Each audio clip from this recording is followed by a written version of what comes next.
Hey, so this is chapter 9, Shrinking the Inner Critic. This chapter explores the sneaky tricks of the inner critic. A reminder that the origin of the CPTSD critic is that it's created in a danger-ridden childhood home, both passive neglect and active abuse.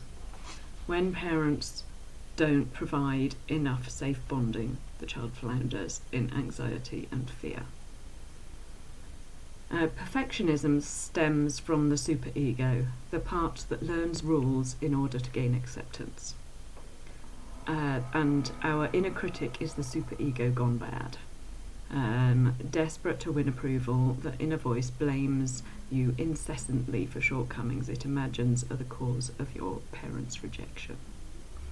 It doesn't understand the problem is your parents, not you.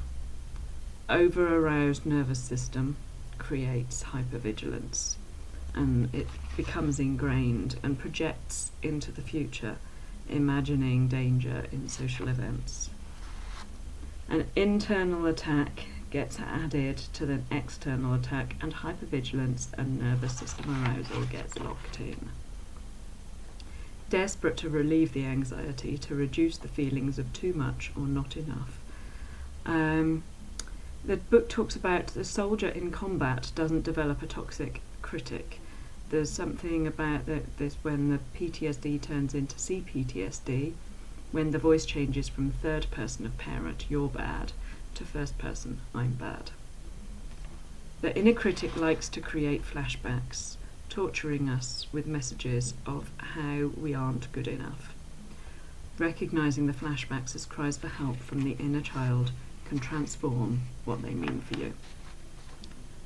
And the book went into 14 common inner critic attacks and paired with a therapeutic thought correction response. And when I was making notes of this, then it seemed to feel really important that I read out the thought correction responses. So here we go. Perfectionism. So the thought correction response to this is, my perfectionism arose as an attempt to gain safety and support in my dangerous family. Perfection is a self-percusatory myth. I do not have to be perfect to be safe or loved in the present. I'm letting go of relationships that require perfection. I have a right to make mistakes. Mistakes do not make me a mistake. Every mistake or mishap is an opportunity to practice loving myself in the places I have never been loved.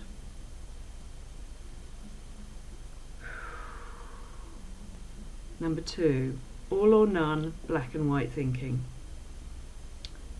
And the thought correction response to this, I reject extreme or overgeneralized descriptions, judgments or criticisms. One negative happenstance does not mean I am stuck in a never-ending pattern of defeat. Statements that describe me as always or never, this or that, are typically grossly inaccurate. Self-hate, self-disgust and toxic shame. I commit to myself. I am on my side. I am a good enough person. I refuse to trash myself. I turn shame back into blame and disgust, and externalize it to anyone who shames my normal feelings and foibles. As long as I am not hurting anyone, I refuse to be shamed for normal emotional reactions like anger, sadness, fear, and depression. I especially refuse to attack myself for how hard it is to completely eliminate the self-hate habit.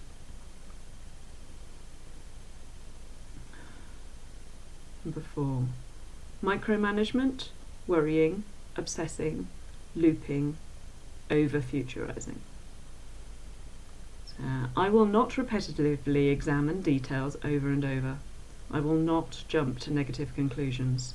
I will not endlessly second-guess myself. I cannot change the past. I forgive all my past mistakes. I cannot make the future perfectly safe. I will stop hunting for what could go wrong. I will not try to control the uncontrollable. I will not micromanage myself or others.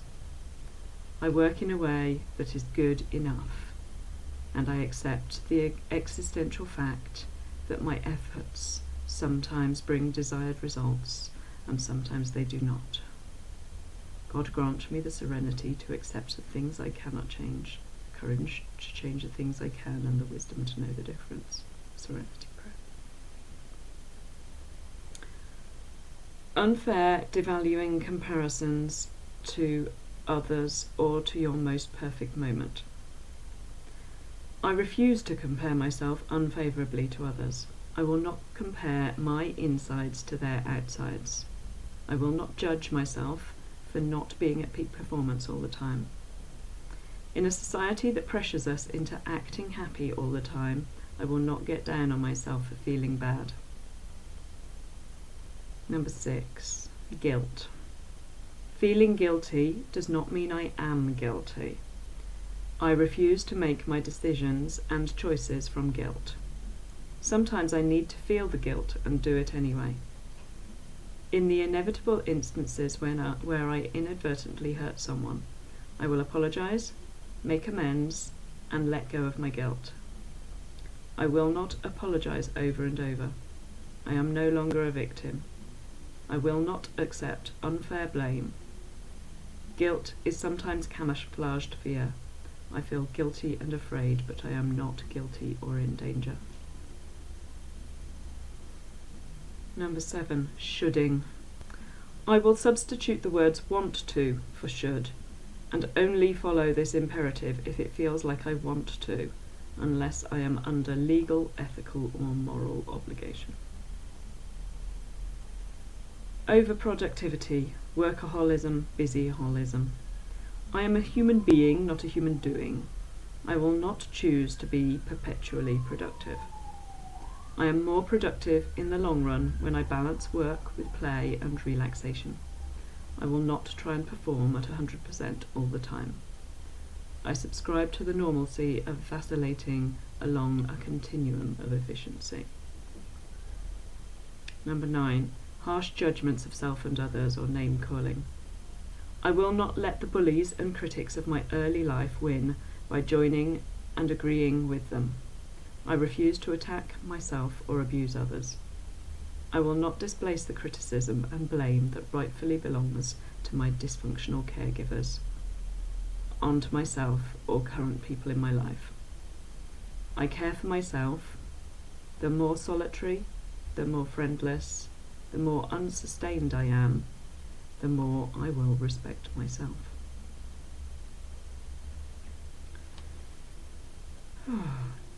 That was a quote from Jane Eyre, that last bit. Endangerment attacks. Drasticizing, catastrophizing, hypochondricizing.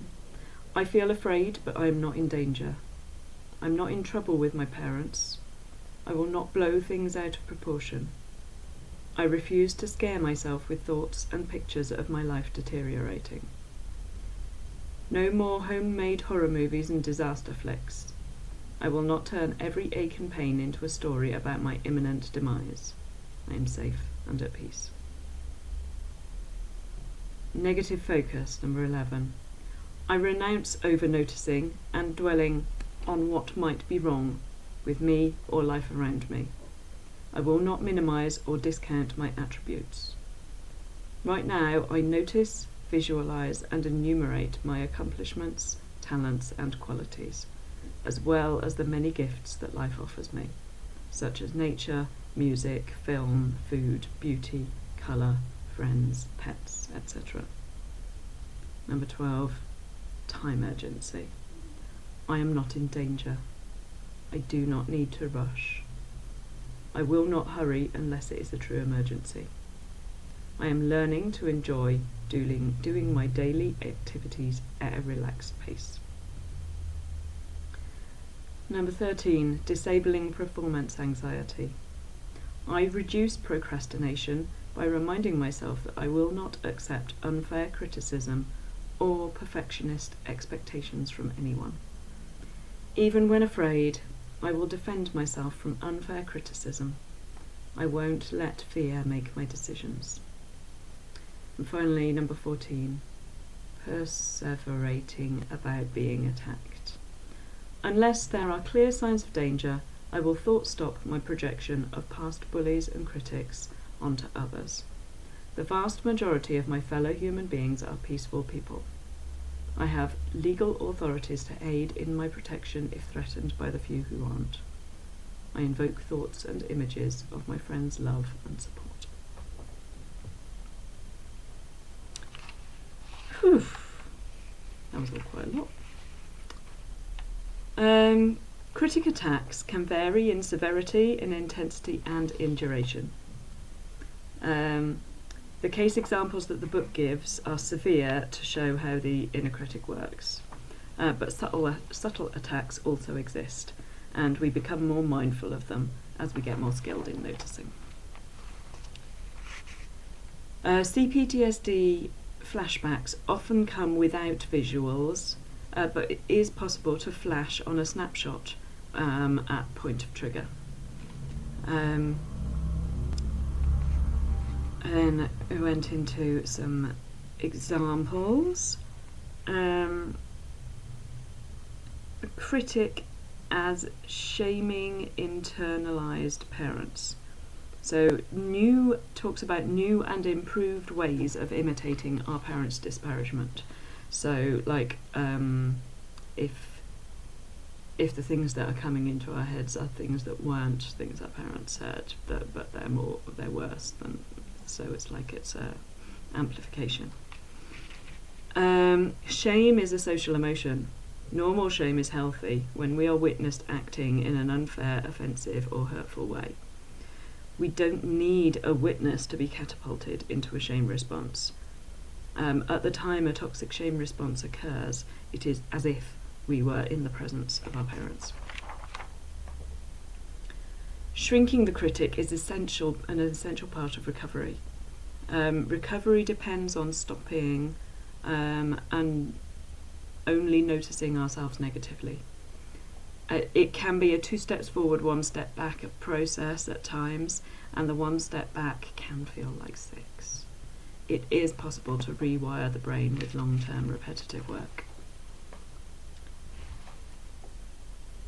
Existential impossibility of perfectionism saves the child from giving up, unless a lack of success focuses a dissociative freeze response or an antisocial fight one. Perfectionism provides meaning for the unsupported child. Striving to be perfect gives a sense of control. Imperfection becomes synonymous with shame and fear, creating a downward spiral which can become a standard mode of being. Addiction to noticing personal danger can still be present when we're free from perfectionism. Permanent abandonment, public humiliation, lethal illness, lonely death, imminent attack, penniless homelessness. These are common themes for survivors. We can use anger to thought stop the critic, maybe even visualize a stop sign. Our parents kill off the fight response, so recovering it is essential in healing. We need the fight response to empower the thought stopping process. It's absolutely okay to use anger to do this. Saying no to the critic allows us to say yes. Saying no to the critic allows us to say no to our dysfunctional parents and anyone else fueling the critic. Most trauma survivors are brainwashed into accepting the inner critic as their primary identity. Healthy rage won't be needed forever. With practice, willpower alone does work. Shame is blame unfairly turned against the self. Our parents were too big and powerful to blame, so we blamed ourselves instead. We can redirect it back to our parents now. In early recovery work, we need to challenge the critic's focus with intensity. With enough healthy inner defence, we can learn to reject the unconscious acceptance of self-abuse and self-abandonment. Self-protection emerges, working through repetition and compulsion, reconstructing it. Internally, we decrease the habit of repetitively directing our parents' abuse to ourselves. And externally, we become more mindful when others reenact our parents' mistreatment. We can then confront them or banish them from our lives. Embracing the critic, we need to restore the fight response before CBT or mindfulness techniques will work around encouraging acceptance of the critic. When the sting has faded, then healthy self-criticism is valuable. A sign that the critic has mellowed into being functional is that it speaks in a kind and helpful voice. It reminds us to adjust our behaviour when we can and ought to be doing something better. If it blasts us for imperfection, it's still toxic.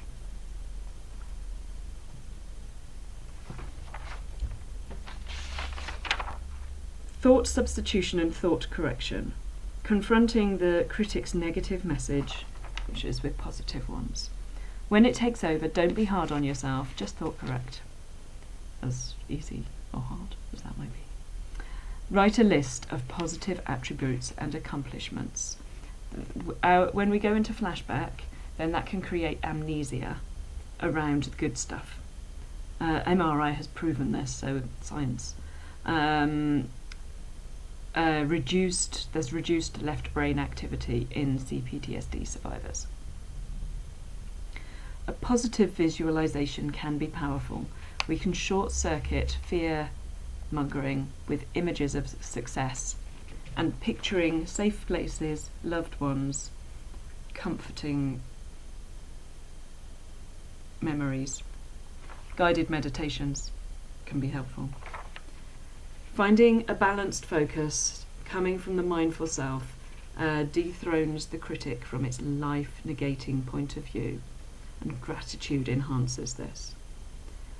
But a note on gratitude, just be grateful for what you have is a common shame response, so accessing gratitude can be a challenge for survivors. It's also used badly as a fast track to bypass traumatic pain. However, when used correctly, it can enhance things. Don't try to create a permanent state of gratitude. So, like for example, with love, it's healthy to feel love towards friends and chosen family, but it's impossible to feel love towards them all of the time. However, aligning with love and gratitude is generally therapeutic and can help pull people out of a flashback. Tears of relief can be a sign of the end of a flashback and can be triggered by experiences of beauty in nature, music, and loved ones. Noticing the joy in being able to emotionally feel their experiences again can provide authentic gratitude in being alive. The book talks about listing 10 positive things that happened each day as a gratitude journal. And it talks about neuroplasticity of the brain. As recovery progresses, you do notice the critic sooner before attack becomes multidimensional, and it enables the self-protective action.